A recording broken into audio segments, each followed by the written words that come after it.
Assalamualaikum warahmatullahi wabarakatuh. Oke, berjumpa kembali di channel info kepegawaian. Nah, jadi kali ini kembali akan kami bagikan terkait permasalahan kinerja BKN. Nah, jadi kali ini kasusnya itu yang bersangkutan itu mengalami mutasi, sekaligus yang bersangkutan itu mendapatkan tugas sebagai PLT. Nah, jadi di samping mutasi sebagai guru, yang bersangkutan juga mendapatkan tugas sebagai PLT di sekolah yang baru. Nah, jadi di sini dari yang awalnya itu di uh, unit kerja SDI Onto. Nah, pada periode berjalan itu mengalami mutasi. Jadi yang pertama kita edit dulu periode akhir di unit kerja yang lama. Nah, jadi di sini kita sesuaikan agar SKP-nya tidak tabrakan, karena kalau dia tabrakan itu tidak akan tersimpan.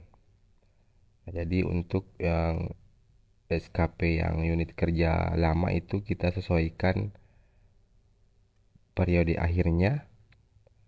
Nah, di sini akan kita isikan periode kapan di mana yang bersangkutan ini terakhir bertugas di unit kerja yang lama.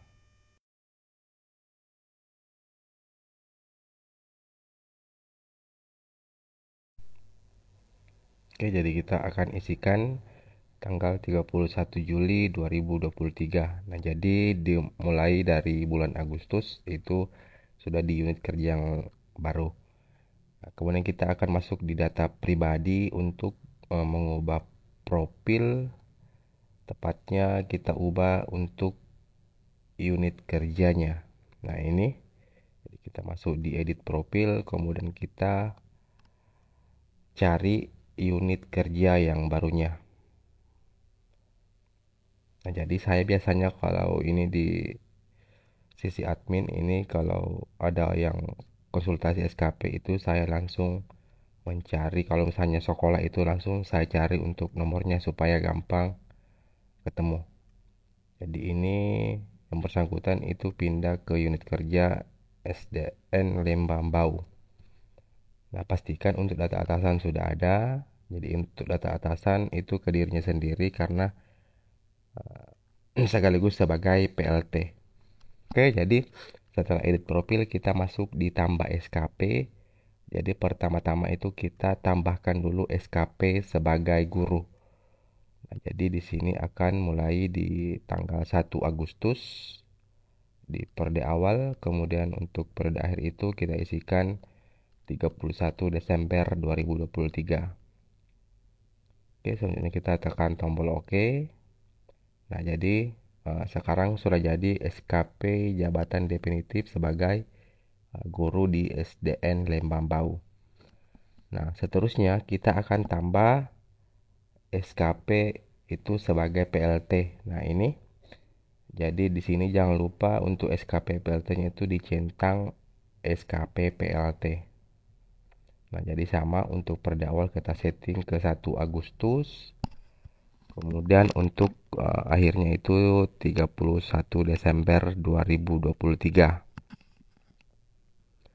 Oke, ya ini saya ingatkan kembali, jangan lupa untuk dicentang SKP PLT. Seterusnya kita tekan tombol OK. Nah, ini sudah jadi dua-dua, SKP sebagai guru maupun SKP sebagai PLT.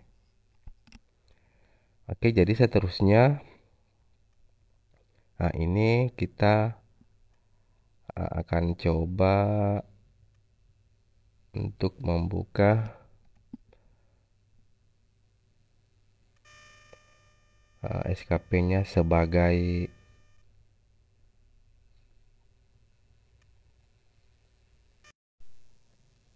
Nah, ini kita akan buka SKP-nya sebagai PLT dulu. Nah, jadi kalau SKP pimpinan itu dia langsung ada di sini untuk RHK-nya. Karena ini yang bersangkutan hanya melanjutkan RHK yang sudah dibuat oleh pejabat yang sebelumnya. Nah, namun di sini sepertinya ini terjadi kesalahan karena di sini tidak ada rencana hasil kerja pimpinan yang diintervensi. Nah, jadi ini sebenarnya kita uh, sisa edit saja di sini untuk memilih kembali RHK pimpinan yang diintervensi. Jadi caranya kita cukup menekan tombol edit di sini. Nah, namun untuk di sini untuk aspeknya kuantitas, kualitas itu kita tidak perlu ubah. Karena kalau misalnya kita masuk di periode berjalan, nah ini sebenarnya ini dia sudah pejabat yang sebelumnya itu sudah mengisi yang ini. Jadi kalau misalnya kita edit, itu nanti juga akan otomatis teredit di uh, pejabat sebelum kita atau pejabat yang lama.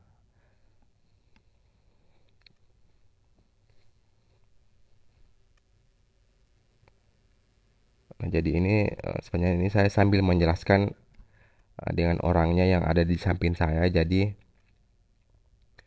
agak lama ini. Oke, jadi ini caranya kalau kita mau isi kembali ini yang diintervensi, kita sisa tekan tombol edit. Nah, di sini kita cari mana kira-kira kinerja atasan itu yang sesuai dengan RHK yang ada tertera di sini di RHK kita. Jadi ini kita karena ini tingkatannya SD, jadi kita di sini cari yang ada untuk sekolah dasarnya. Ini dia pendidikan anak usia dini, dan di bawah itu non formal. Jadi ini sepertinya ini yang ketiga ini yang berhubungan dengan uh, RHK yang sudah terinput tadi. Nah, ini sekolah dasar. Jadi ini yang saya pilih.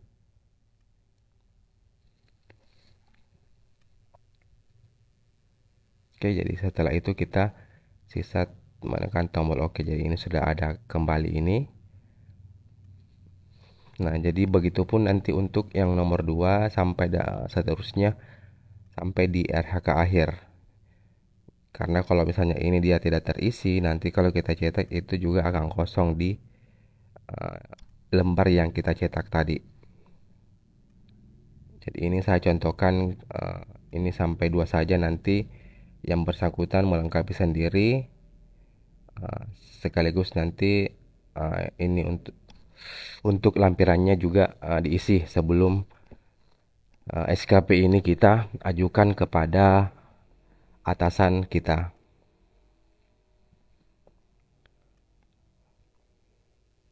Nah, jadi semua yang konsultasi di kantor itu saya arahkan kalau misalnya SKP-nya itu SKP pimpinan dan hanya melanjutkan RHK dari pejabat sebelumnya, itu saya arahkan untuk tidak mengedit ataupun menghapus RHK yang ada. Bisa saja menambah asalkan jangan mengedit yang sudah ada. Nah, jadi kalau misalnya mau menambah bisa, kalau misalnya memang di RHK sebelumnya itu ada kegiatan kita memang yang tidak tercantum dan kita laksanakan, itu bisa kita tambahkan, tapi jangan diedit. Karena kalau diedit itu seperti yang saya jelaskan tadi, itu RHK di pejabat sebelumnya itu akan ikut teredit.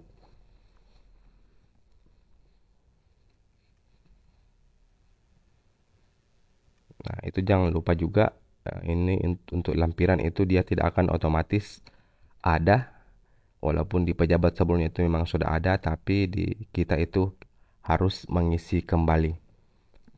Nah, setelah semua itu kita sudah lakukan, nanti sisa ajukan SKP untuk dilakukan persetujuan oleh atasan kita.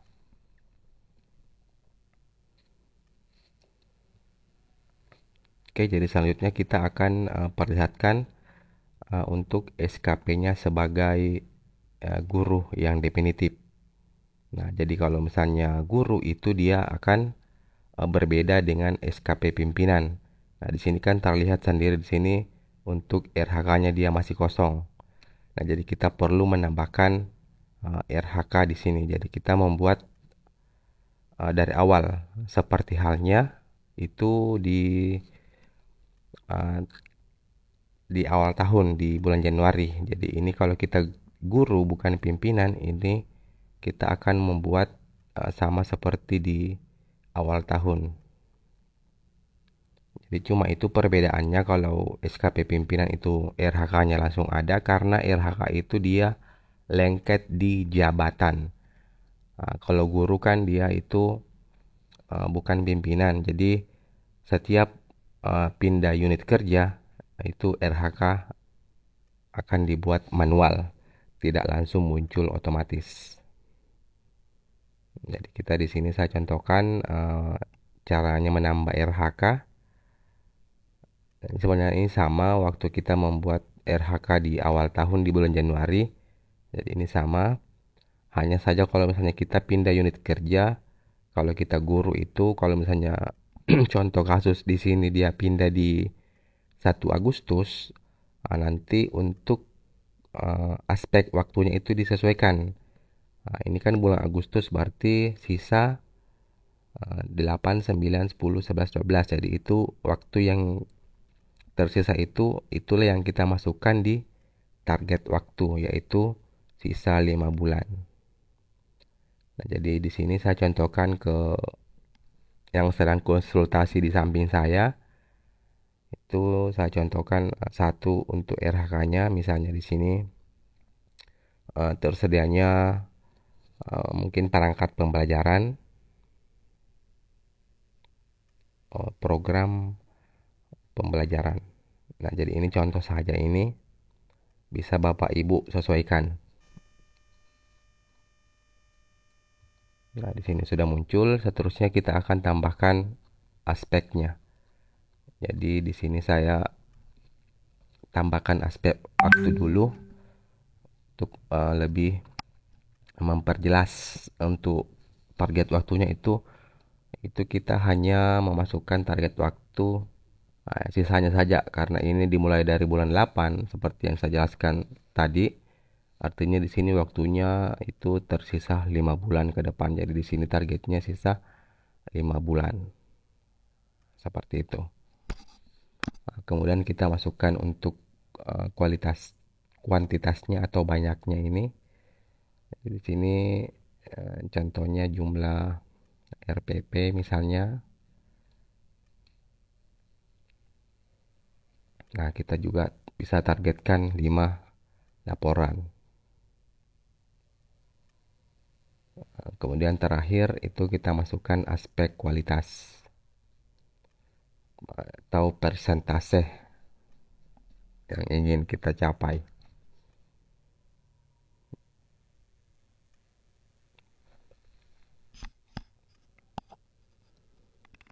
Jadi di sini sama yang konsultasi itu saya cuma contohkan satu saja RHK, nanti dilanjutkan oleh yang bersangkutan.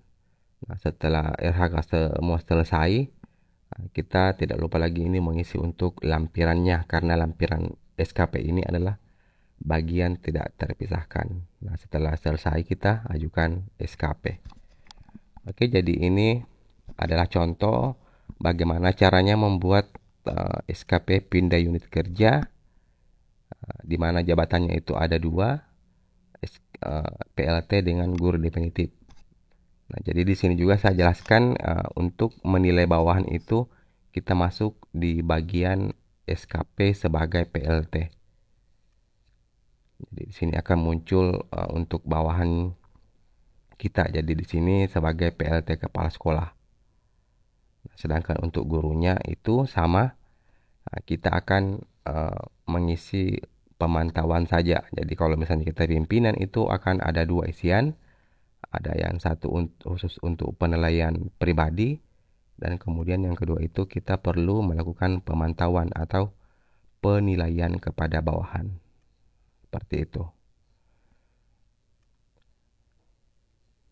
Nah, jadi mungkin seperti itu penjelasan kali ini. Jika kita misalnya mengalami mutasi di periode berjalan dengan dua sekaligus jabatan yang kita pegang, yaitu sebagai PLT dan sebagai guru definitif di unit kerja yang baru. Oke, jika masih ada pertanyaan silahkan tinggalkan di kolom komentar. Terima kasih. Assalamualaikum warahmatullahi wabarakatuh.